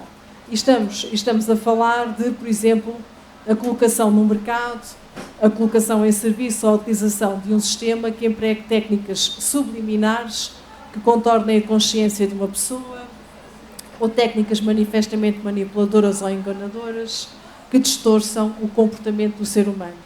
em última análise, que o impeçam de tomar uma decisão que ele precisa tomar ou que manipulem essa tomada de decisão. Em última análise, que afetem a autonomia privada. Depois, aquelas que explorem vulnerabilidades de uma pessoa ou de um grupo de pessoas devidas à sua idade, à sua saúde, às condições socioeconómicas, e portanto de maneira a que estas pessoas sejam também elas manipuladas nas decisões que tomam. Outra utilização inaceitável é aquela que avalia ou classifica pessoas com base no seu comportamento social ou em características de personalidade ou pessoais. E aqui a União Europeia trouxe uma série de elementos que podem ser utilizados e vocês conseguem perceber muito bem. Imaginem que uma empresa de seguros cria um sistema de inteligência artificial que analisa as propostas que lhe são submetidas. E ela pode tomar em atenção tudo. Ela pode tomar em atenção o automóvel, desde logo. Qual é que é o automóvel que aquela pessoa tem? Tem um desportivo, não tem automóvel, o seguro de saúde não tem automóvel, faz desporto, dorme, tem uns níveis bons de sono. Nós podemos fazer um estudo, por exemplo, dos alunos da Mackenzie, através dos dados que eles nos dão pelo seu smartphone, e verificar quantos passos é que os alunos da Mackenzie em geral dão por dia, quantas horas de sono é que eles têm, e aí podemos dizer se são alunos saudáveis fisicamente, se não são alunos saudáveis fisicamente, e são interessantes ou não para as companhias de seguro. Nós podemos fazer outras coisas muito mais básicas, que é, por exemplo, ter um pedido de alguém e verificar qual é que é o seu, nós em Portugal dizemos código postal, mas saber onde é que o zip, não é? Onde é que esta pessoa vive. Portanto, se ela for de um determinado bairro, ela não nos interessa. Portanto, só por aqui nós podemos ter um comportamento que é altamente discriminatório. Mas podemos ter também comportamentos que analisar se a pessoa tem animais de companhia ou não, que isso pode ser associado a determinadas religiões e, portanto, indiretamente estamos a fazer uma discriminação com base na religião. Portanto, há toda uma série de dados que podem ser trabalhados e, portanto, que podem, através da utilização de inteligência artificial, não é, levar a um resultado potencialmente discriminatório. Portanto, estas práticas têm que ser consideradas como proibidas e elas, a partir de 2025, têm que ser prescritas da nossa ordem jurídica. Queria ainda dizer-vos também que também estão proibidas as práticas que possam prever o risco de uma pessoa singular cometer uma infração penal. Houve um caso muito interessante na Alemanha, que já foi julgado pelo Tribunal Constitucional. Portanto, há uma comarca de polícia, portanto, os órgãos de polícia criminal fizeram um levantamento com a utilização da inteligência artificial para analisar o risco de determinadas pessoas. Portanto, na verdade, o que eles estavam a fazer era, estudando o histórico de determinados indivíduos, analisaram verdadeiramente o risco de eles virem a cometer um crime. E aquilo servia, reparem, todas estas utilizações, elas não visam discriminar. A discriminação é um efeito. E muitas vezes nem é um efeito querido. Não é um efeito intencional. Não é? O que a polícia quer não é discriminar. O que a polícia quer é poder preparar-se melhor para combater a prática de crimes. O que a polícia quer é poder vigiar um determinado indivíduo porque ele tem um alto risco de vir a cometer um crime, segundo determinados parâmetros, e, portanto, vamos vigiá-lo e vamos aumentar a segurança. Só que o que interessa, quando nós estamos a regulamentar a inteligência artificial, é o efeito. É o efeito. É saber se o resultado é ou não é discriminatório, e, naturalmente, é discriminatório, e o Tribunal Constitucional alemão considerou que deveria ser proibido, ou que devia ser proibida essa utilização. Há outros também, na Holanda foi a Segurança Social que utilizou a inteligência artificial. Portanto, vamos vendo já aqui e ali alguns temas que têm caído, está bem? Têm caído nos tribunais por gerarem esse efeito. emoções no local de trabalho. Deixar a minha foto João Reis falar um bocadinho sobre isto. Portanto, estas práticas são proibidas. Também é proibida a utilização de sistemas de identificação biométrica à distância, em tempo real, em espaços acessíveis ao público, a não ser que esta utilização seja estritamente necessária para a busca seletiva de vítimas de determinados crimes ou até a prevenção de uma ameaça específica, substancial e iminente à vida ou segurança física de pessoas singulares ou na previsibilidade de um ataque terrorista. Portanto, nestes casos, isto é permitido. Estamos sempre a falar, reparem, em inteligência artificial. E eu vou já terminar, e vou terminar com uma nota que tem a ver com um projeto de investigação de que eu faço parte, que se chama Júlia. Júlia é um projeto que trata da justiça, dos direitos fundamentais e inteligência artificial. Portanto, é um projeto financiado pela União Europeia, resulta de um consórcio de 11 parceiros europeus. A Universidade de Coimbra faz parte, é um dos 11 elementos, e eu sou a investigadora que representa a universidade. Gostava que, se tivessem tempo, que vissem este projeto, fossem ao site, podem pôr só Julia Project e são logo direcionados. Nós estudamos eficazmente o uso da inteligência artificial na medicina. Vamos também estudar na proteção de dados, no direito do consumidor, nas decisões administrativas, mas tivemos 2 seminários sobre a utilização da inteligência artificial na medicina e na medicina especialmente em época de pandemia. O que é que nós temos para oferecer em termos de investigação? Temos uma base de dados que eu acho que é muito interessante, vai ser muito interessante para os estudantes, e temos também um manual que neste momento ainda não está disponível porque ainda estamos na versão provisória, mas que vai ser depois disponibilizado. Portanto, o outcome deste projeto é muito interessante. E vocês, se calhar, perguntam-me, então, mas o que é que vocês estudam? E eu vou fazer só a ligação com a apresentação do professor Filipe e vou dizer-vos, nós estudamos coisas tão simples quanto isto. Vocês vão ao hospital e são consultados por um médico, um médico humano. E o médico faz um diagnóstico e faz fazer uma sugestão terapêutica e, para fazer isto, ele vai recorrer a um sistema de inteligência artificial. E a pergunta que nós fazemos é, em termos de consentimento informado, eu tenho que dizer ao doente que, para lhe dar este diagnóstico, para fazer este diagnóstico e para sugerir esta terapêutica, que eu consultei a inteligência artificial? Qual é que é a vossa opinião? Acham que sim ou acham que não?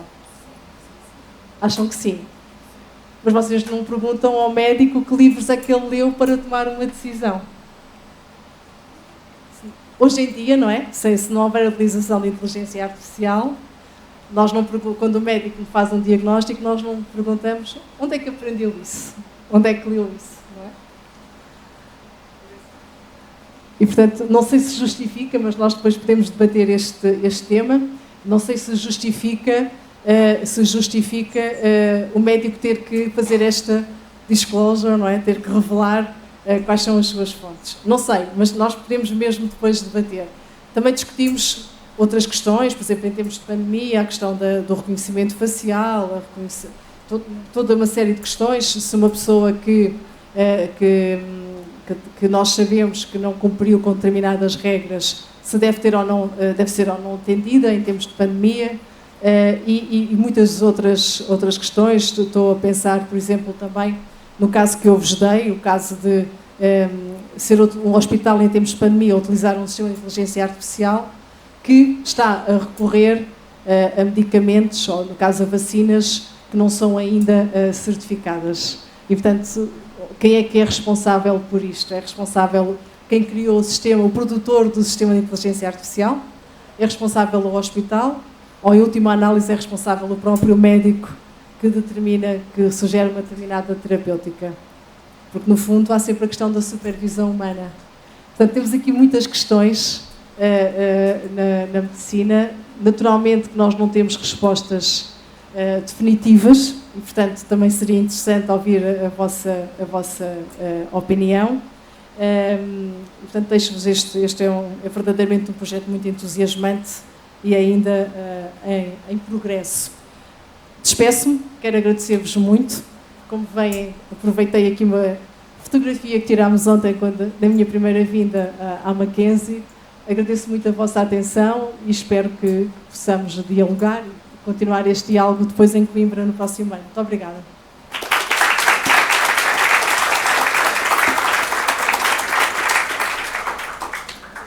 Não sei se há debate, professor.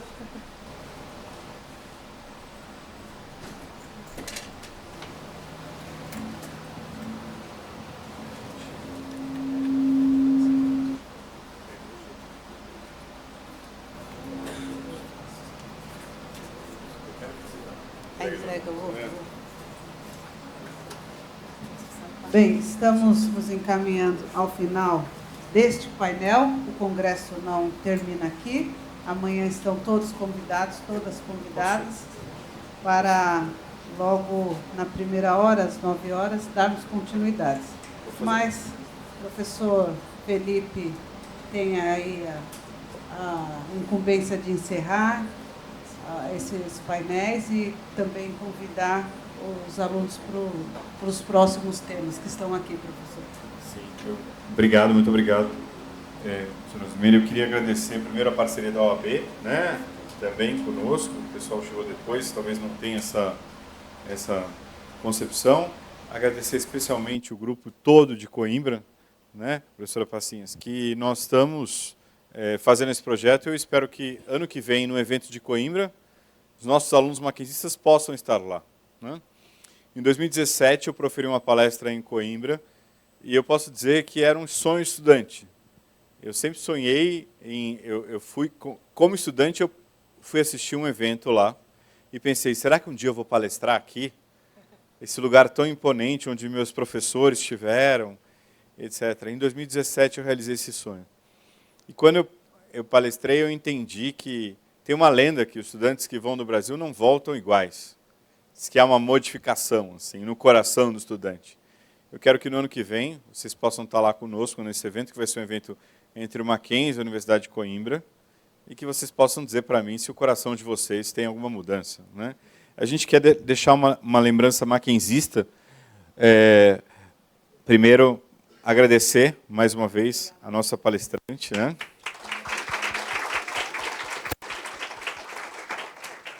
Professor João, também, por favor. E professor João também. Uhum. E a nossa representante da OAB, né? O Mackenzie, né? Aqui ninguém sai sem uma lembrança mackenzista, não é, professor? Vamos para cá? Nós também temos.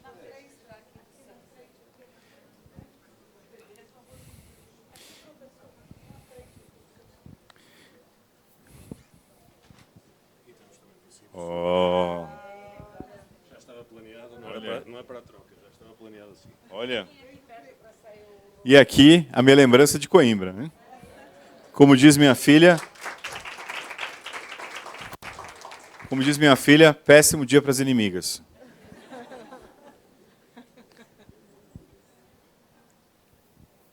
Obrigado, professor João. Muito obrigado. Vamos juntar mais aqui.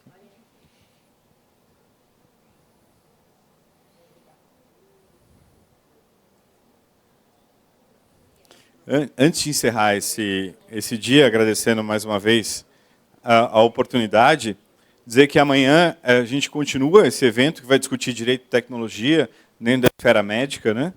Nós vamos ter amanhã o professor João Pinho, né?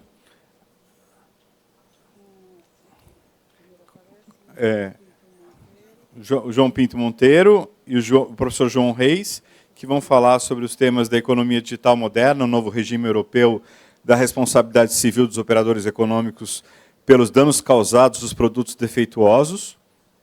Vamos também falar sobre o trabalho digital, o regime jurídico português, em direito do trabalho, um tema extremamente importante do João Reis, professor João Reis.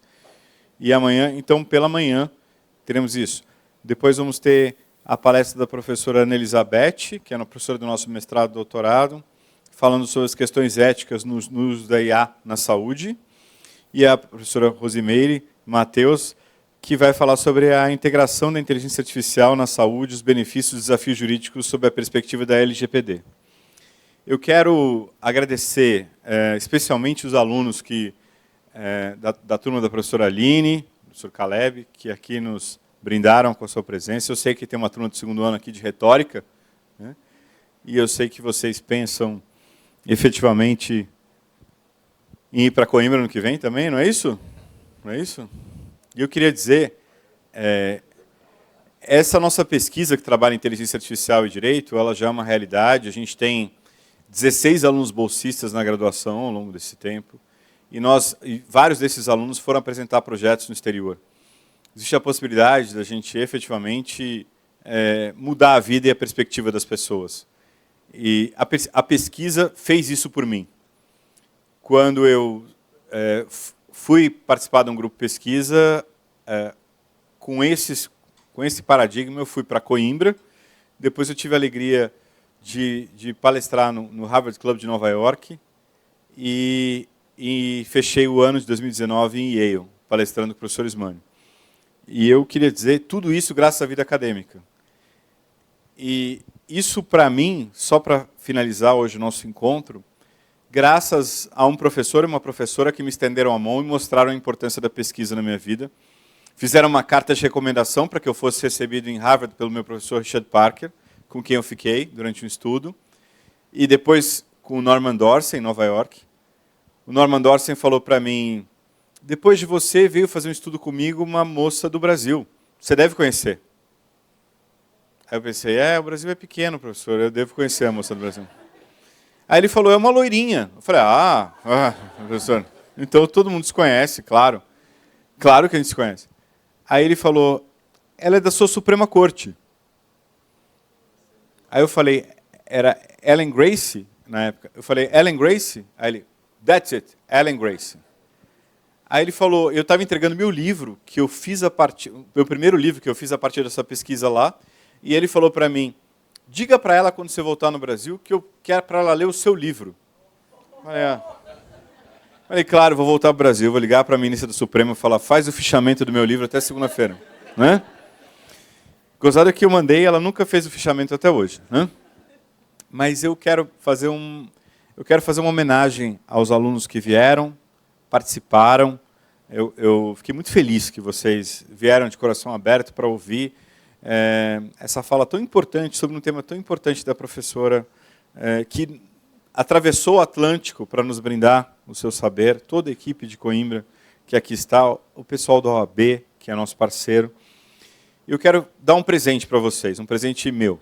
É o seguinte, quando eu cheguei em Harvard, no primeiro dia, o meu professor, o Richard Parker, ele deu uma aula de memorização para mim de 4 minutos, para eu tirar melhores notas nas avaliações. Pena que eu estava no mestrado já, não adiantou muito para... Mas o que eu quero dizer, vocês gostariam que eu passasse para vocês essa fala?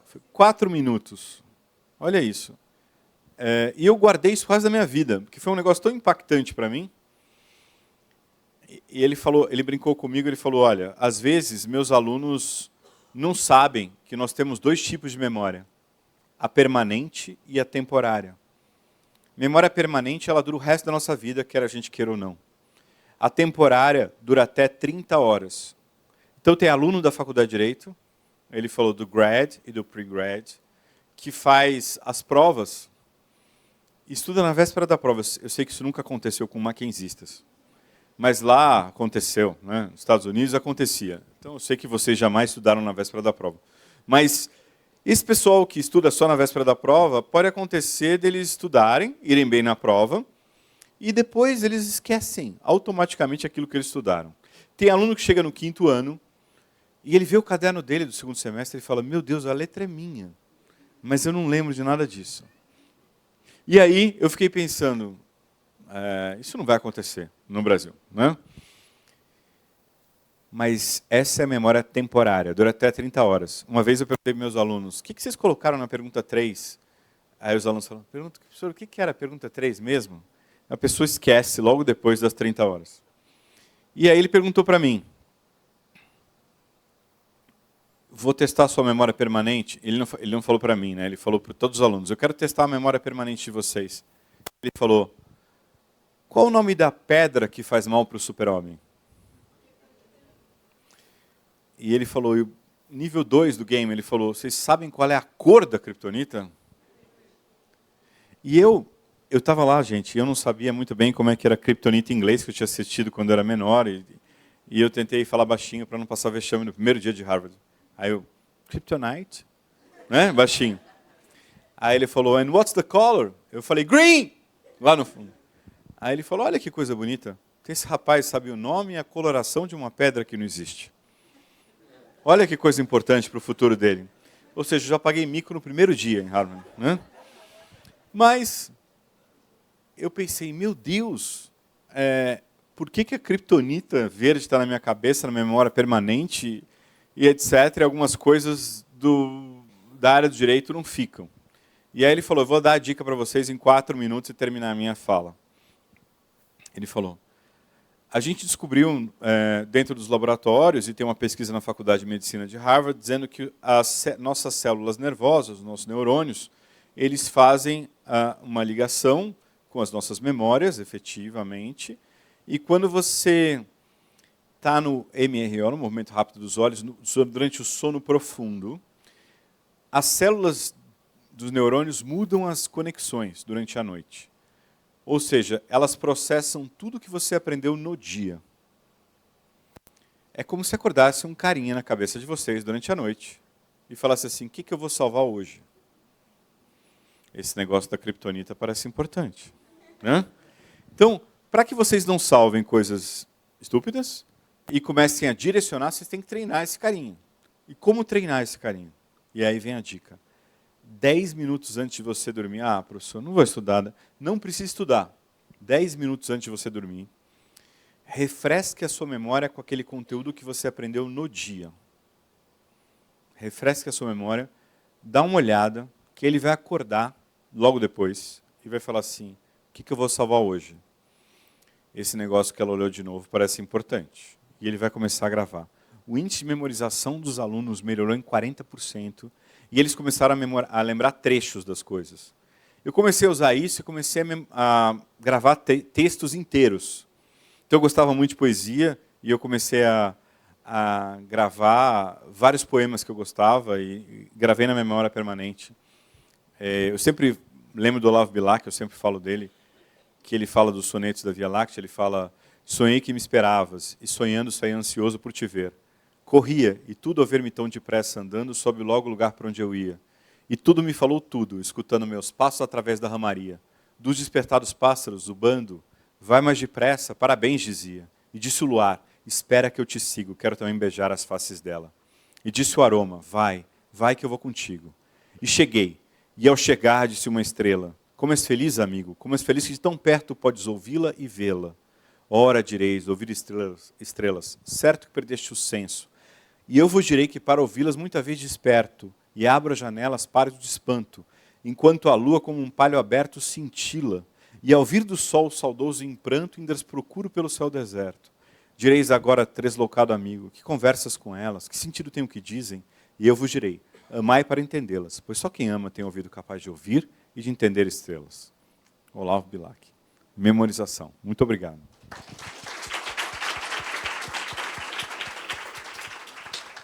Eu dou aula no 9º semestre. Quando eu encontrar vocês no 9º semestre, eu vou perguntar para vocês se vocês estão fazendo a memorização. Combinado? Então, gente, muito obrigado pela presença de vocês hoje. Muito obrigado por terem ficado conosco. Muito obrigado pelo respeito e carinho que a gente acolheu dos nossos amigos de Coimbra. Espero poder ver vocês em Coimbra no que vem conosco. Muito obrigado.